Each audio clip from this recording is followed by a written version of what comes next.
Welcome to the Live Fully with Kratom podcast. I'm ETHA Co-Founder Alexander, and with me today we have a special guest, Dr. Okubadejo.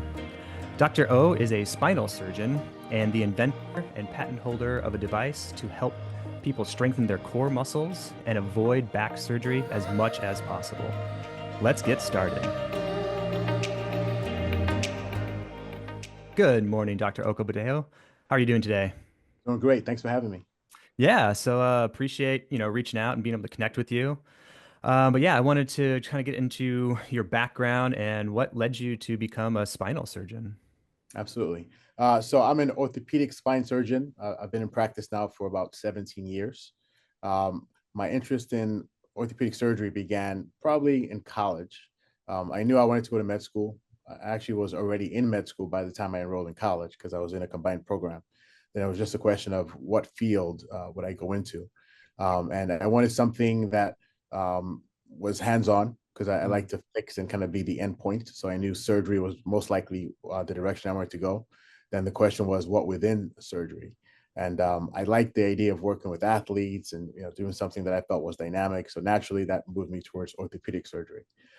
So after undergrad and in med school, I did a few rotations in orthopedic surgery, and that solidified my interest in orthopedic surgery. And then I did a residency in orthopedic surgery. And within residency, you see the different fields of orthopedics, including sports, hand, tumor, spine, Mm. and spine just caught my interest. I like the complexity.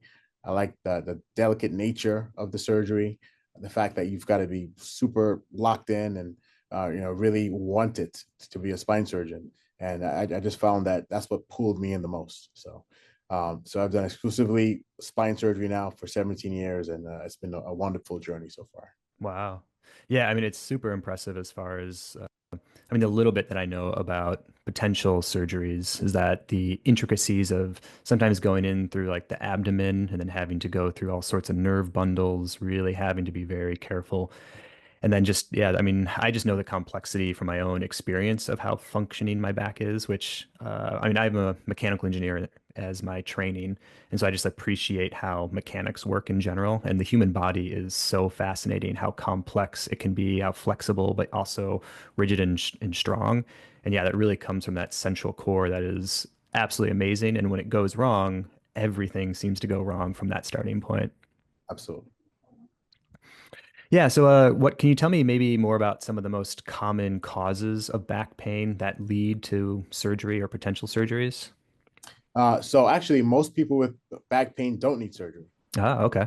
Yeah, most people don't need surgery. So the most common causes of back pain are just normal degeneration, wear and tear as we get older. Some people experience that sooner rather than later. Some people are very active early on.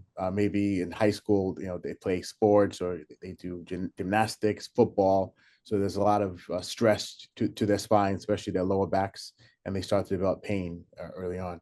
Some people actually have structural issues, something called spondylolisthesis, Hmm. where the bottom vertebra has a problem with the facet, and that can be a cause of pain. So depending on exactly what the origin of your pain is, that's what determines how we treat it.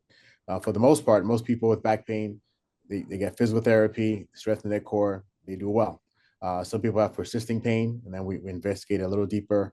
We get advanced imaging, we get MRIs, CT scan, and if there's something structural, if physical, then we get them into physical therapy. If that therapy alone does not resolve it, some people need pain management, so they'll get injections.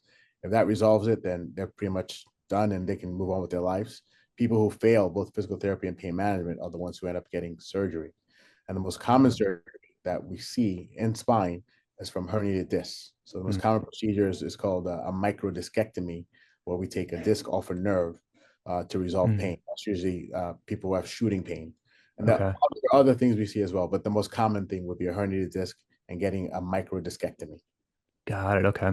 Yeah, I mean that resonates as far as I mean my story. I started noticing some back pain in high school. And so I played soccer very competitively, club level and through high school. And yeah, I want to say freshman year in high school, I really kind of noticed just like I kind of twisted something and then my back was just in a lot of pain, lower back muscles. And yeah, at the time it was kind of just recommended that I work on my posture, work on some physical therapy.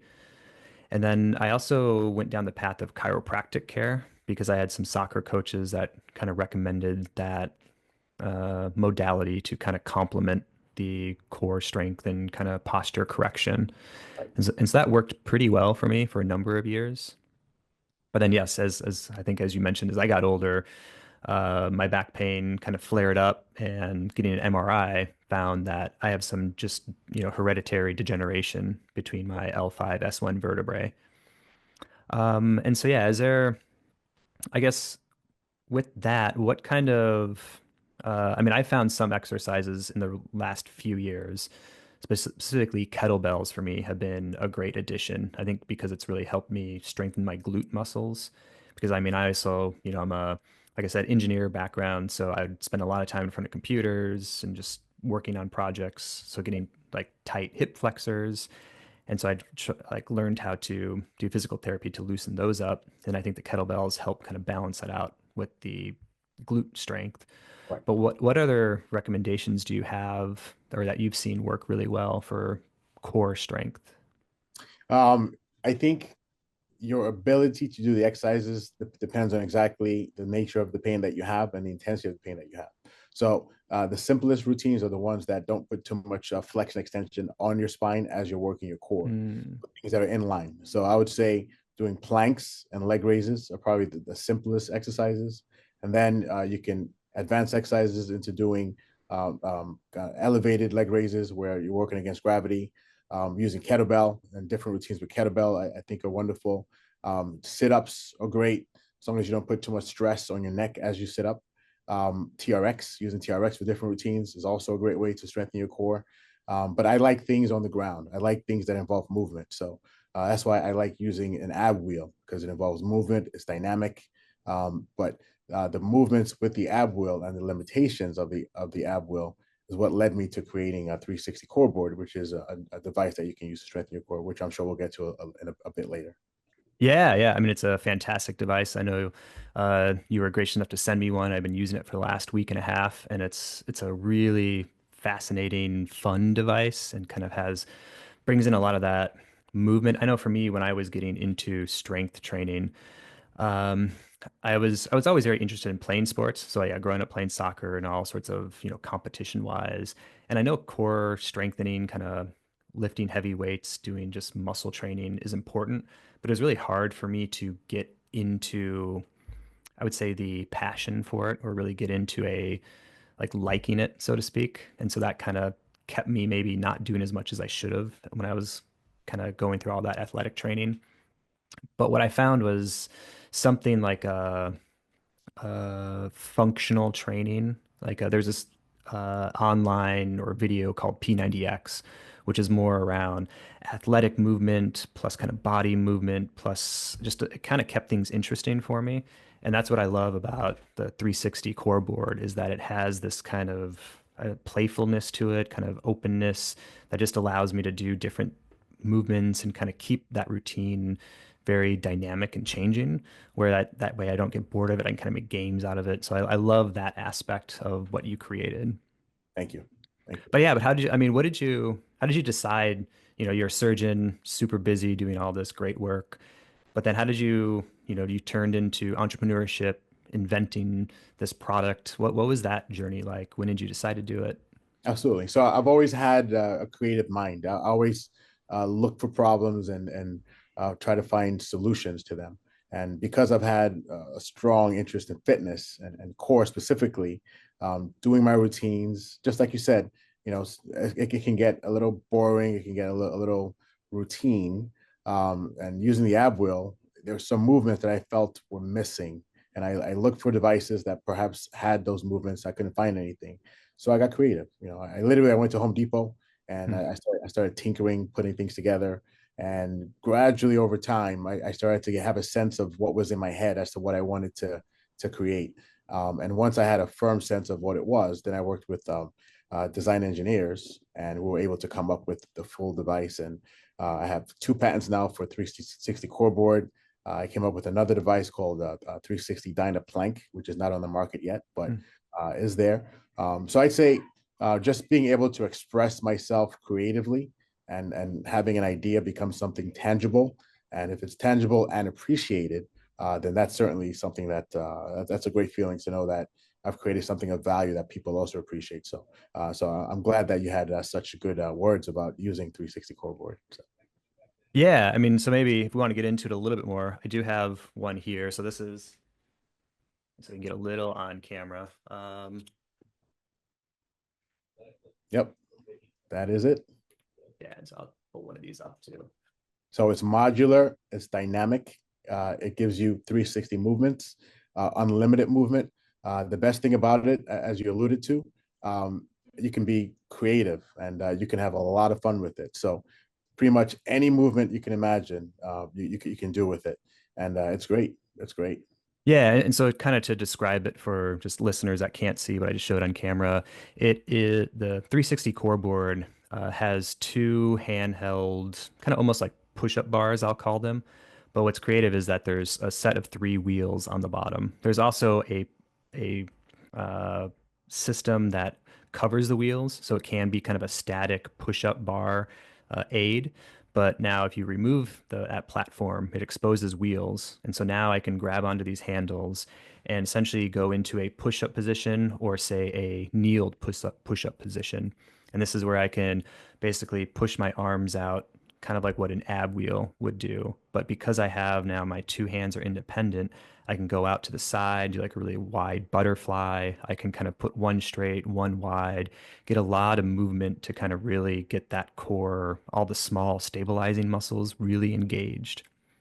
And then those two handles also clip into a board. So that board can then kind of also be used in the hands and maybe a little more assisting kind of in some of the earlier, start to the workout. I mean, ab wheels are super intense for ab workouts. I mean, I remember the first time I tried it, I think I was sore for probably at least a week, if not two. And I was probably, a teenager, super athletic. And at that point, it just ripped my abs, but it was such a good strengthening exercise. So yeah, ab wheels are absolutely amazing.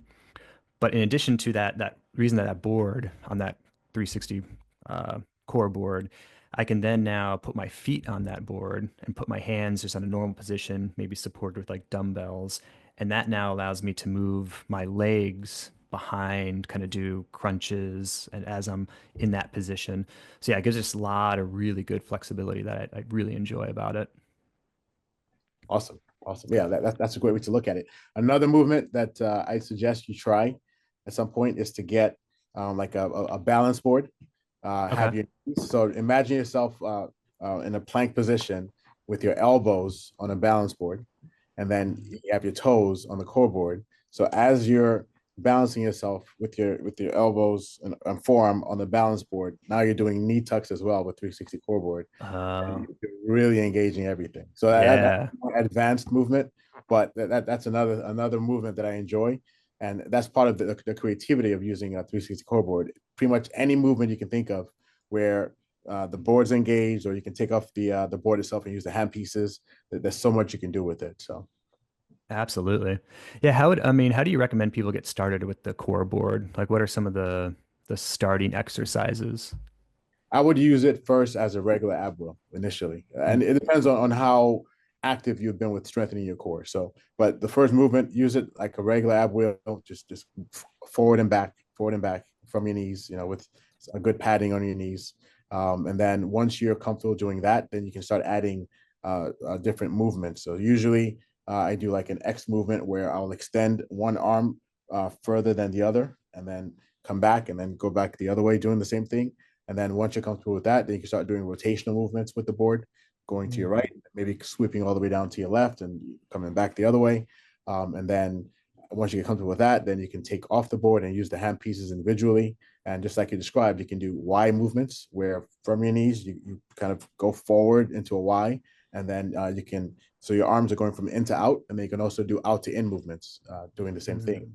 Mm. And then an advanced movement is actually having one of the static clips on one piece, so you're kind of holding yourself down, and then you have one that's free with the wheels moving, and then kind of doing a push up while you're rotating in and out. Oh, okay. That's another advanced move that you can do. So a lot of these movements are shown on the website, but yeah, as creative as you get stronger and more comfortable with it, you can get even more creative and just start doing different movements. And the sky's the limit, literally.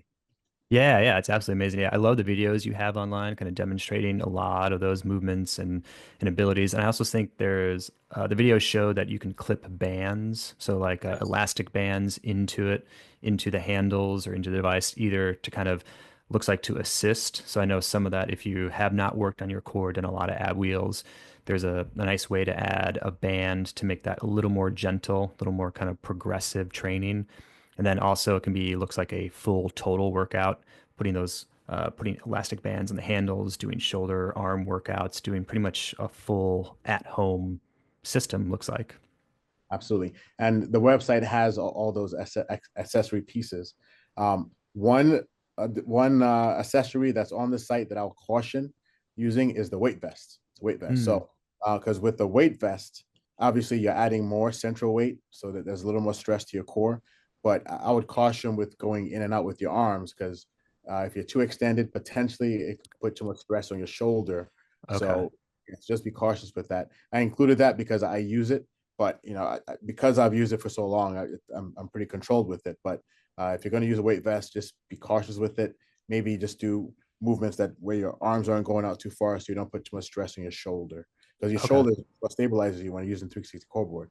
So you have to be aware of where you are, so you don't cause injury inadvertently. Okay. How much weight do you put in your weight vest when you do that? Actually, the weight vest has a fixed Oh, okay. has a fixed weight. So the weight vest we currently sell are about 16 pounds. Wow. 16, Okay. 17 pounds. Yeah. So Okay. yeah, it's a good size. But yeah, it's another great way just to add another element to your workout. Maybe you can use a weight vest when you're doing, as I described, the balance board. That way Yeah. plank has a little more stretch to it, and then you're doing the knee tucks with 360 core board. So then you're really getting a good workout. Excellent. So, in addition to being, say, cautious with, adding that weight vest in maybe too early, are there any exercises you'd recommend avoiding? Not necessarily. It depends on your musculoskeletal health. So if you have healthy wrists, healthy shoulders, there's nothing that you're really too concerned about, then you can use it at will. If your shoulders have been an issue or you've had shoulder surgery, then you probably should not use it at all. Just because a lot of the movements involve extending, and that could put stress on the shoulders. So Okay. I think that's really the fundamental thing. It's the health of you. If you have healthy shoulders, then great, you can use it however you want to. If you've had shoulder issues, if they're minor, you're probably okay. If you've had major shoulder issues, then I would not use 360 core board. Okay. And then I guess, are there any other exercises outside the core board to avoid, or have you ever seen, yeah, kind of recommendations on what not to do when you're trying to strengthen your core? If you've had spine surgery in the past, I'd be cautious with things that involve bending the spine as you strengthen your core. So I'd be cautious with crunches. I'd be cautious with sit-ups. Mhm. If it's things that are in line, like planks, those are great. If it's leg raises where your back is stabilized, either elevated leg raises or leg raises on the floor, those are safe. But anything that involves kind of a crunching movement where you're folding up your back, I'd be cautious with based upon what you've done with your back surgically if you've had surgery. Okay. Yeah, I mean, for me, it's fascinating how much physical therapy and just human or understanding of human dynamics has changed over the, I don't know, probably several decades now. But I mean, like, a crunch is typically what people would think of as the stereotypical core abdominal workout. And yet I hear over and over that got to be cautious with that. There's much better workouts that we know about. And so there's been a lot of advancements in how to properly care for our body in a healthy way.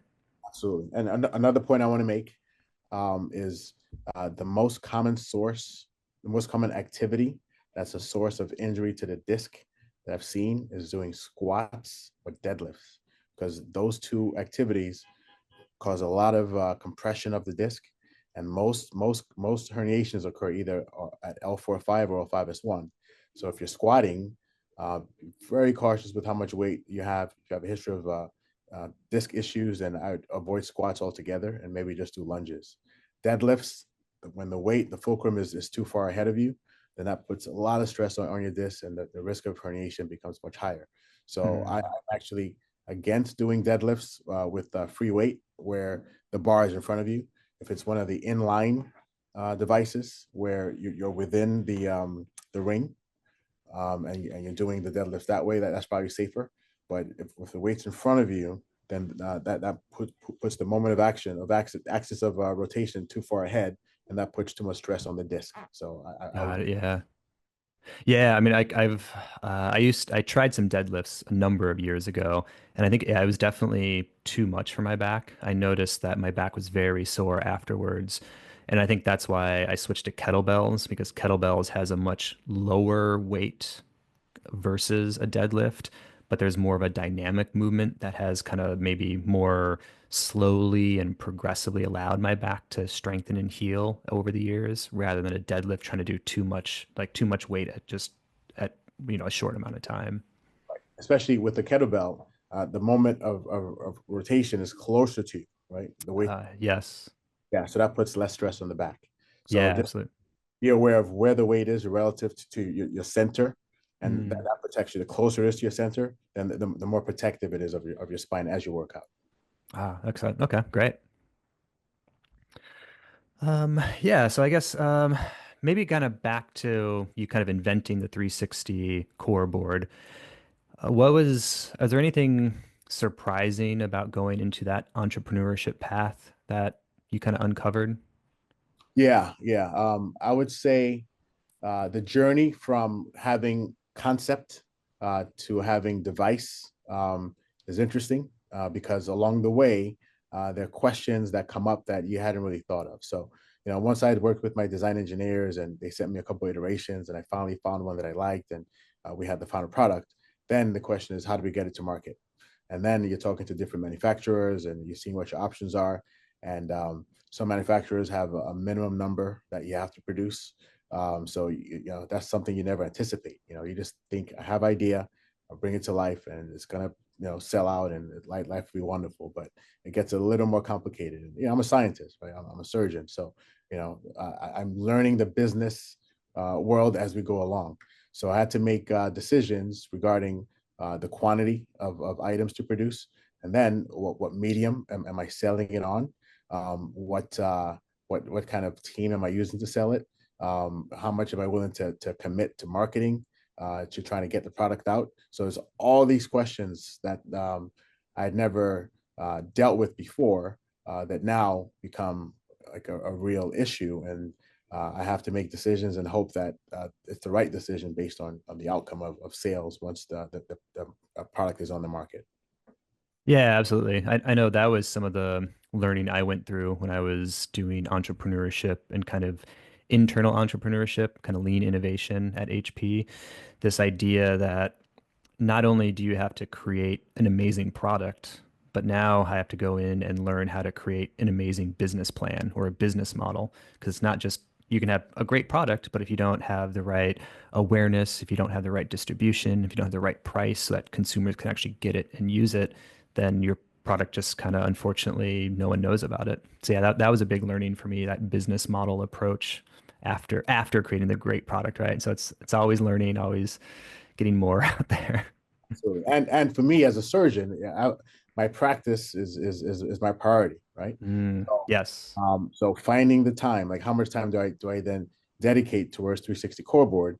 Because just in terms of dollars and cents, the bang for buck for me, being a busy surgeon is much greater than it sure. is with individual sales of 360 core board, right? So I have to like decide how to allocate my time and what's smart and what's efficient. So it's all these decisions that you don't anticipate that become real once you have a product. But the gratification of creating and having your product appreciated is still, it makes the effort worth it because it's very gratifying. Like the gratification I get from doing surgery and having someone feel great afterwards, extremely satisfying. So that's kind of where the focus is. So it makes whatever sacrifices and time commitments worth it because the gratification is always the end goal from having something that has made a difference in someone's life.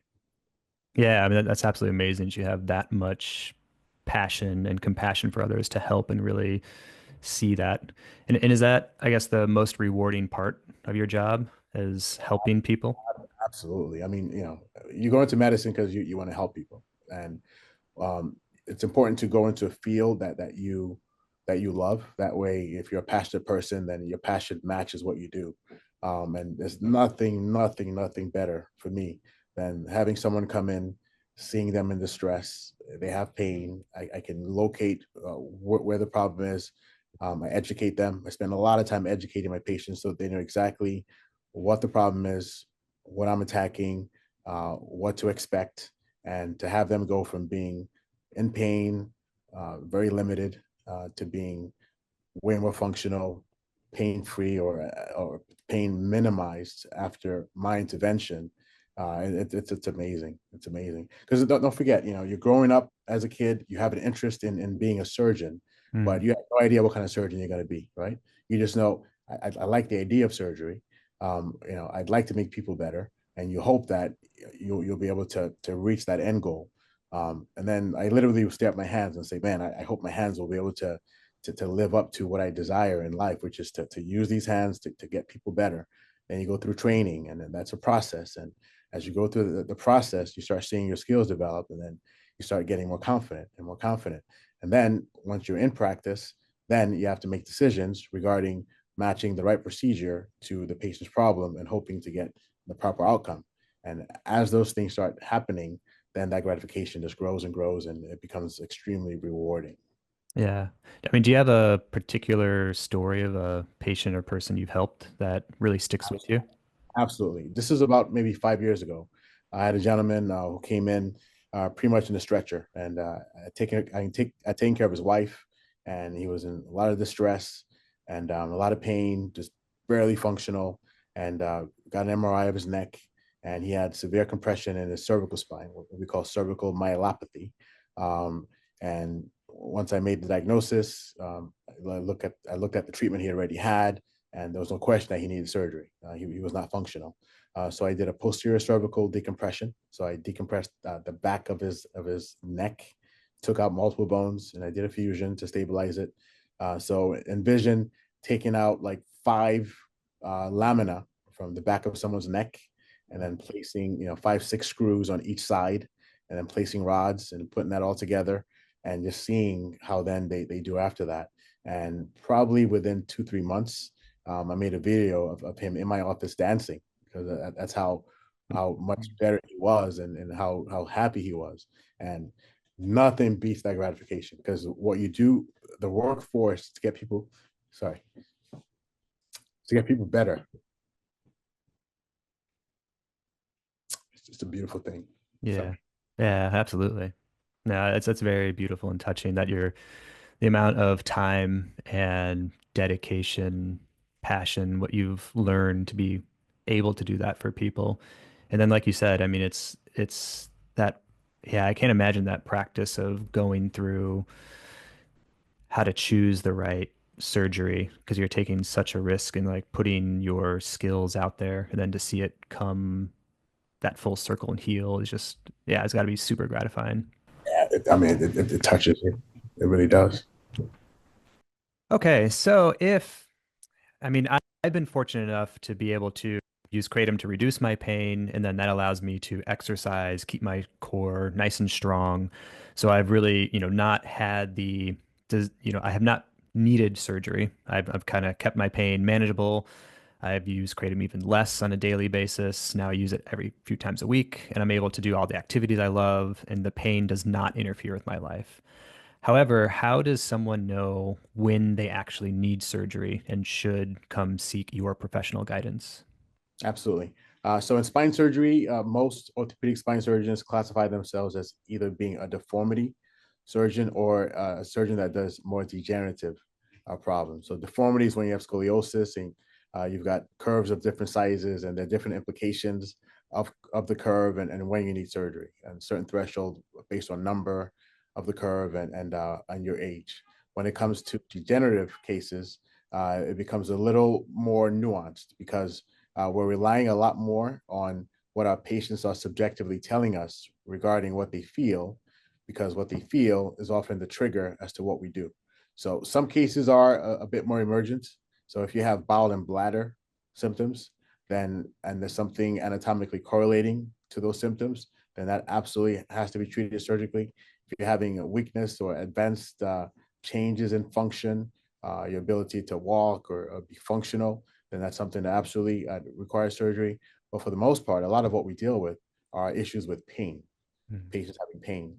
And sometimes you see anatomical changes that may look extreme. You may have big herniations. You could have instability, what we call anterolisthesis, at different levels. And some patients are not in a lot of pain, whereas other people have changes that are a little more subtle, and they have a lot of pain. So we just have to kind of figure out, try to marry the pathology to the subjective assessment of a patient's pain to determine what needs to be done surgically. So we always have patients go through conservative care first, meaning you've had physical therapy, you've had some pain management in terms of having injections, and then when it becomes surgical, then we use the conversation with our patients and their pain, marry it to what we're seeing with imaging, and then come up with the proper procedure. So the most common procedures that I do are a procedure called rhizotomy, where I go in with an endoscope and I work around the facet joints. And that's for patients who have primarily axial back pain, pain that's just in the back without radiation. That Mm. procedure can take about half an hour. Usually it's done outpatient, and most patients recover within a week to 10 days. If you have a disc issue where there's a disc compressing a nerve, then and you've gone through the conservative treatment and you need something surgically because of your pain, radiating pain, then oftentimes it's a microdiscectomy where either I go in with an endoscope based on position and I remove the disc, or I use tubes and a microscope and I remove the disc that way, and that decompresses the nerve and resolves the symptoms. It can get bigger if you have a bigger herniation or if you have instability in your lower back, that we may have to take out the entire disc, take out bones sometimes, and do a bigger fusion. And Mm. we can approach the spine either from the front, from the side, or from the back, depending on what level. And that determines the exact procedure, then determines what the recovery is. And then with the cervical spine, if you have herniations there, then most commonly we do procedures from the front of the neck where we take out the entire disc and we do either a fusion, an ACDF, or we do a disc replacement. Mm. So the pathology and the symptoms married together determine what we do surgically. Got it. Yeah, that makes sense. Yeah, Yeah, and I know it's very difficult from the doctor's standpoint evaluating pain because there's not really a good objective scale that you can just test and get that feedback. You're really reliant on that interpretation of the patient and how they perceive the pain, what level it is. And so I know it's a very difficult process from your standpoint. absolutely. Very nuanced. We're really relying on our patients and their communication of what they're feeling. And then that's what we use to determine what we do. But the most important thing for a surgeon is to educate our patients. So I do a lot of education in terms of having bone models and going through the MRI or CT scan in detail so they know exactly what I'm trying to accomplish with surgery. And also educating them about expectations, because not every procedure uh, will necessarily lead to the outcome that you want. There's no surgery that's 100%. There's a risk of complication. There's a risk of only having partial relief of symptoms. So it's critical that we are very clear with our communication. So expectations are set. That way, there's no disappointment at the end result once we're done. Yes. Yeah, and since I follow kratom research very closely, there's a doctor out of University of Florida, Dr. Christopher McCurdy, who is a doctor of pharmacology. So he does a lot of drug development. And I'm hopeful that one of his discoveries, kind of from years ago, that was this fluorinated compound that interacts with the sigma 1 receptor.